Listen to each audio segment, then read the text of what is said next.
First is when my health issue happened. But, oh my God, for me, it was the worst moment ever. Triple H was the powerhouse of professional wrestling, driven, dominant, and destined for greatness. But behind the muscle and glory was a man quietly breaking under the weight of legacy, loss, and loyalty.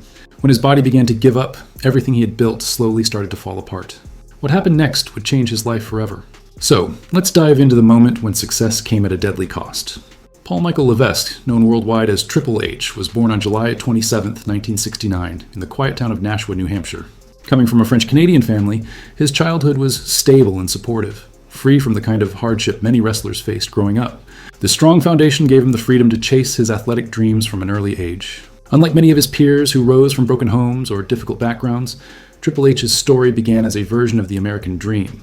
He attended Nashua High School South, where he played baseball and basketball, living a typical small-town life focused on school, sports, and hobbies, rather than struggle.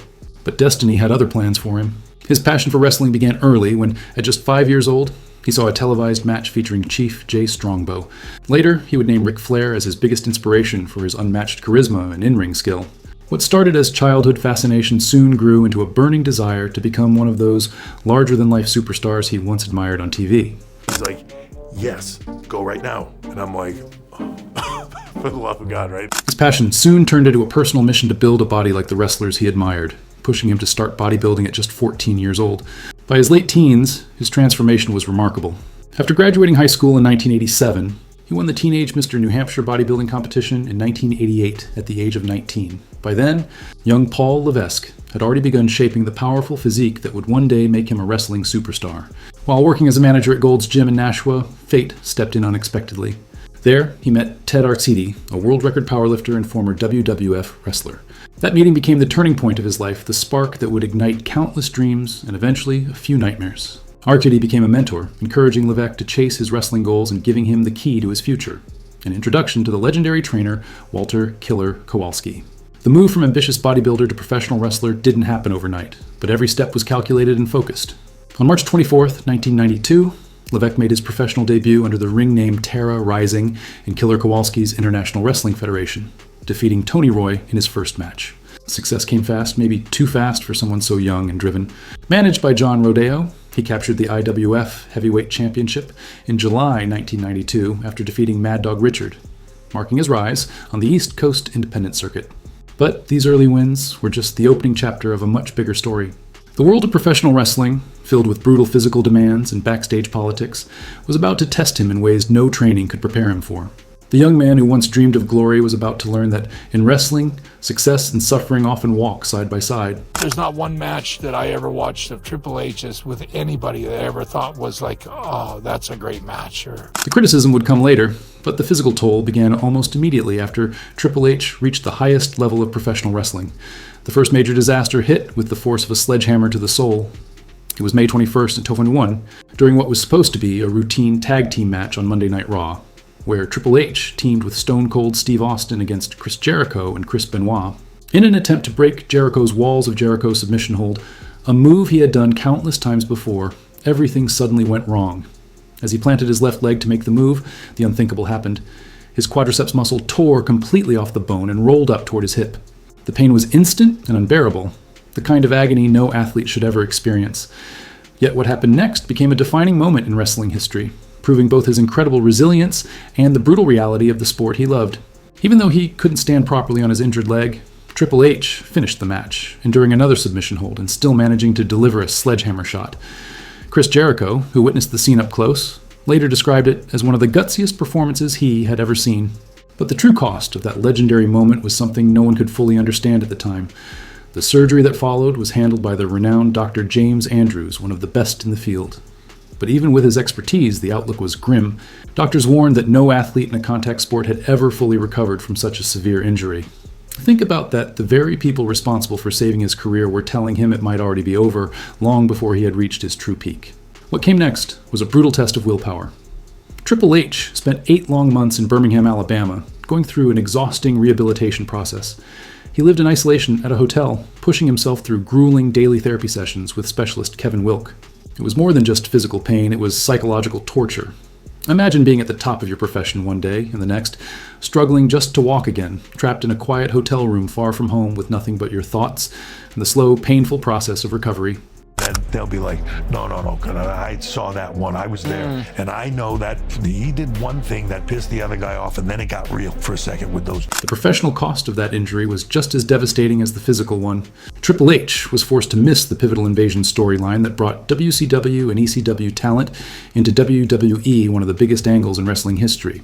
This wasn't just about missing a few matches. It was about being left out of a defining moment, watching from the sidelines as his peers and rivals took the spotlight that could have been his.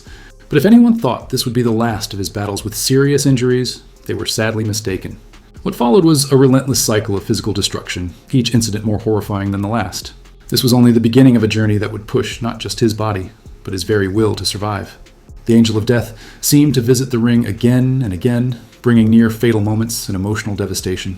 Just when Triple H had fought his way back from the edge of career-ending injury-defying doctors, returning stronger and reclaiming his place at the top, fate struck again, this time with even greater cruelty. This wasn't just about his career anymore, it was about his life. The date was November 17th, 2002, and the setting was the first ever Elimination Chamber match at Survivor Series, a new creation meant to be the ultimate test of endurance and brutality. But no one could have imagined just how terrifyingly real that description would soon become. Rob Van Dam, leaping from a pod for his signature 5-star frog splash, accidentally drove his knee straight into Triple H's throat. In an instant, what should have been a breathtaking move turned into a near-fatal accident.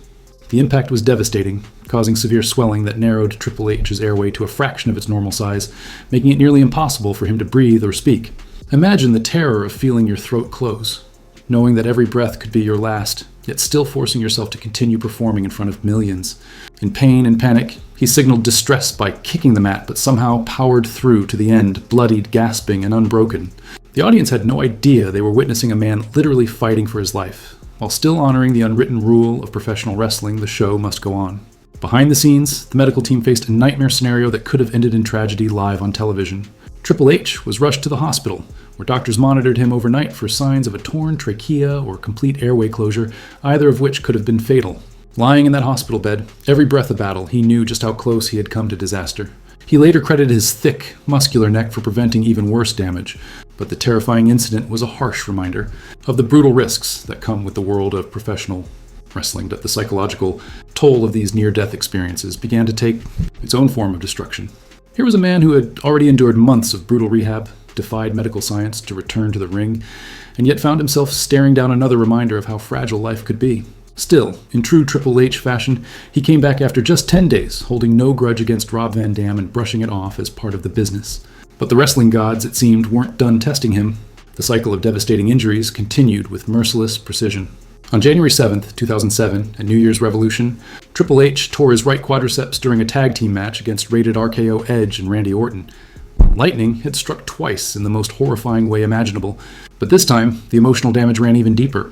Just like in 2001, the muscle ripped clean off near the kneecap during what should have been a routine move, forcing the match to fall into chaos. Yet somehow, through sheer willpower and almost superhuman determination, he still managed to finish, even delivering 2 pedigrees, one of them on the announce table after the match. But the real cost of that moment reached far beyond the ring. Backstage, his wife, Stephanie McMahon, collapsed in panic and screamed as if watching someone die. Imagine the agony of seeing the person you love most willingly destroy themselves for the sake of an audience.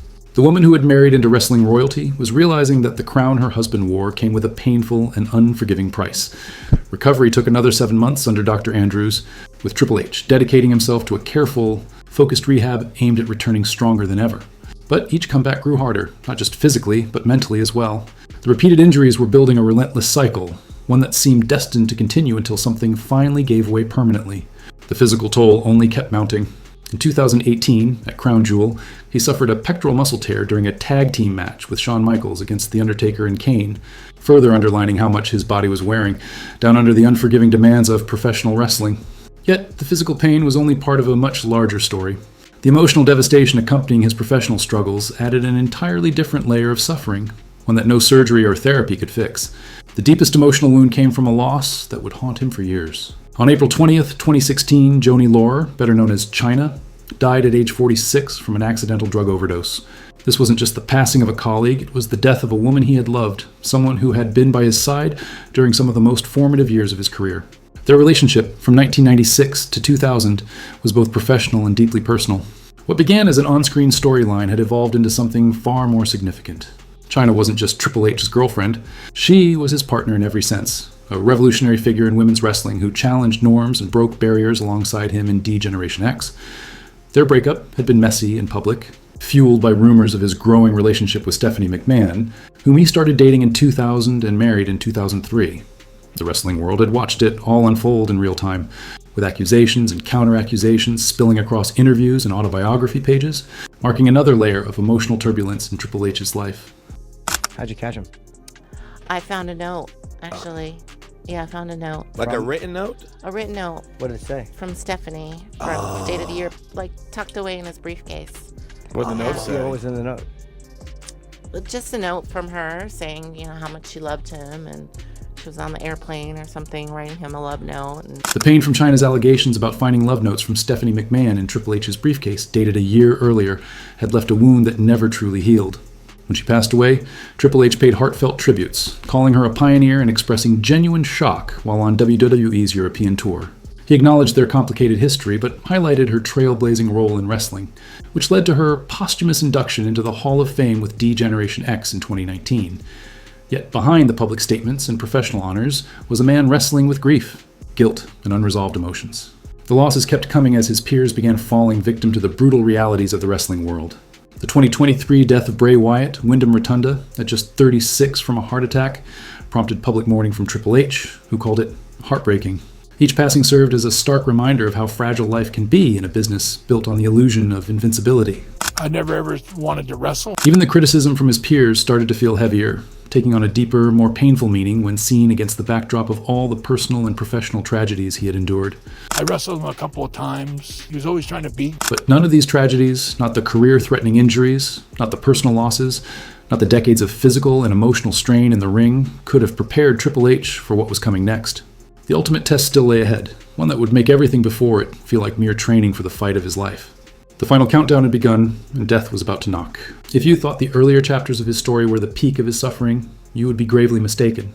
The universe, it seemed, had been saving its cruelest blow for last, a trial that would strip away every illusion of invincibility and force a man who had defined himself through physical dominance to confront the ultimate equalizer, his own mortality. September 1st, 2021 became a date forever etched in his memory, the day his world suddenly collapsed. What began as a seemingly routine case of feeling unwell after a grueling schedule quickly escalated into a life-threatening medical emergency.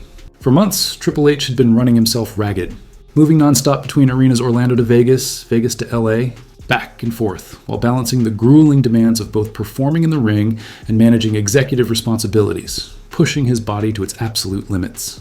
September of 2021. September 1st is when my health issue happened. At first, the symptoms appeared manageable, the kind of fatigue and sickness that anyone might expect from a relentless travel schedule. When we came back in at the end, I was in Orlando for television for NXT, and the last couple of days that I was there, I was getting run down. And The test came back negative, but what the doctors discovered instead was arguably even more frightening. so when I flew home, I went to get tested for COVID because I certainly didn't want to bring that home to my kids, even though I'd been vaccinated and even though I'd had it and everything else, I didn't want to bring that home to my kids, and I didn't. What Triple H didn't realize was that this seemingly ordinary illness was about to set off a chain of events that could have ended not just his career, but his life. They said I had viral pneumonia, and I was super congested, but I was exhausted. The moment he saw blood in his cough, it became a warning he could no longer ignore. My doctor kept a very close eye on it and was like, man, there's, your heart rate's elevated. There's just certain things going on here. But even as the medical teams worked around the clock, Triple H had no idea just how serious his condition had become. Then came the phone call that would shatter his world completely, arriving without any warning. There's a certain point in time where I'm coughing stuff up. My wife sees it. She sees a little bit of blood in there. She's like, I don't like that. The doctor's casual tone couldn't hide the urgency of the situation, and when Triple H asked why he couldn't simply go to nearby Greenwich Hospital, the gravity of what he was facing became even clearer. We go get chest x-rays, and I'm generalizing here a lot of this, but we go get chest x-rays. I go in for EKGs and all this other stuff, and then The words that came next would stay with Triple H forever, haunting him long after the moment had passed. what you have going on is pretty serious. If you go to Greenwich, they're gonna transfer you to Yale. They have a better department there. That's where you need to be. Go now. Don't waste. The drive to Yale New Haven Hospital must have felt like a descent into the underworld. What is going on? He goes, you're in heart failure. Wow. And I'm like, I'm in heart failure. How could a man so physically strong and disciplined be on the brink of heart failure? The situation worsened with frightening speed. Are you freaking out right now? I am, but it's almost surreal. I'm Right. Heart failure. Yeah, I'm like, Is she freaking out? she's scared, but like I'm in good shape. I eat healthy. I eat clean. Like I don't eat crap. I don't drink. I don't smoke. I don't anything. Like I'm about as crystal clean as you can get, right? And the worst was still waiting just around the corner. And when I get the first test back, my ejection fracture is at 22. And they're like, holy cow, like you're cascading quickly here. We got to find out what's good. To put it in perspective, a normal ejection fraction ranges from 55 to 65%, and anything below 40% signals heart failure. At 12%, survival without immediate intervention was extremely unlikely. It was then that the medical team identified the source of the crisis. In the morning, they do a ultrasound, a bunch of other stuff. They basically come back and say, your ejection fracture is now 12. We need to go now. Like, so I'm like 1 yard lining. Doctors traced it to a genetic problem that caused his ejection fraction, a measure of how efficiently the heart pumps, to plummet to just 12%. I have a blockage in my, what they call the widowmaker, 99%. The life-saving surgery turned into a nightmare of complications. The procedure to implant a cardioverter defibrillator proved extremely difficult. Initial attempts, lasting 7, 5, and 8 hours each, failed because Levesque's dense vascular tissue built over decades of intense training made the operation nearly impossible. The very muscles that had made him a wrestling legend were now working against the doctors trying to save his life, and the ordeal was far from over. Like, and they were like, dude, you're lucky that you didn't like throw any kind of clot or anything with all the traveling and the flying and everything else that you do. If you would have thrown a clot, that would have been it. You'd have never seen it coming. You would have just fell over and, all that The stuff. psychological impact of this ordeal was immense, leaving scars that went far beyond the physical. I said, well, okay, that's what you got to do. I go in the next day, 8 hours of surgery. Next day, same issues. First one still doesn't work. In interviews, he became visibly emotional, his voice breaking as he admitted, "I was afraid of dying." He spoke of surreal moments under anesthesia, wondering if he would ever wake up, and compared the experience to being at the 1 yard line of the end. The consequences for his career were immediate and irreversible. With the implantable cardioverter defibrillator in place, in-ring competition became too dangerous, as any impact could trigger a shock, something he even joked about happening on live television. On March 25th, 2022, he announced his retirement on ESPN's First Take with Stephen A. Smith, stating simply and decisively, "I will never wrestle again." Could I ask, and I almost hate asking you this question, at any point were you afraid of dying? The whole time. Yeah. But perhaps the deepest effect was on how he viewed life itself, reshaping his priorities and outlook in ways wrestling never could. I get emotional thinking about it. In some way, it's a gift to look at your life through those eyes.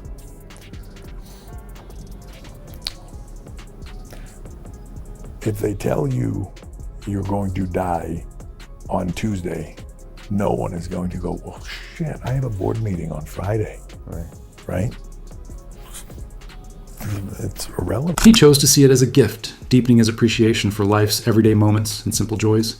It's a gift to be able to look at that differently, through a different lens, through different eyes, to say, no, these are the things that are important to me. I'm going to put that first at all. This change was clear in how he approached recovery. He stepped back from WWE responsibilities to focus on family, taking the time to pick up his daughters from school each day and savoring life's simple moments. The man who had endured quadriceps tears, throat injuries, and decades of relentless physical punishment had finally met his toughest challenge yet. But by facing death head-on, Triple H gained something no championship or accolade could ever give him, a true understanding of what truly matters in life. The tragedy of his story wasn't simply the end of a wrestling career. It was the emergence of a man who realized that the greatest victory isn't found in the ring, but in being alive to fight another day.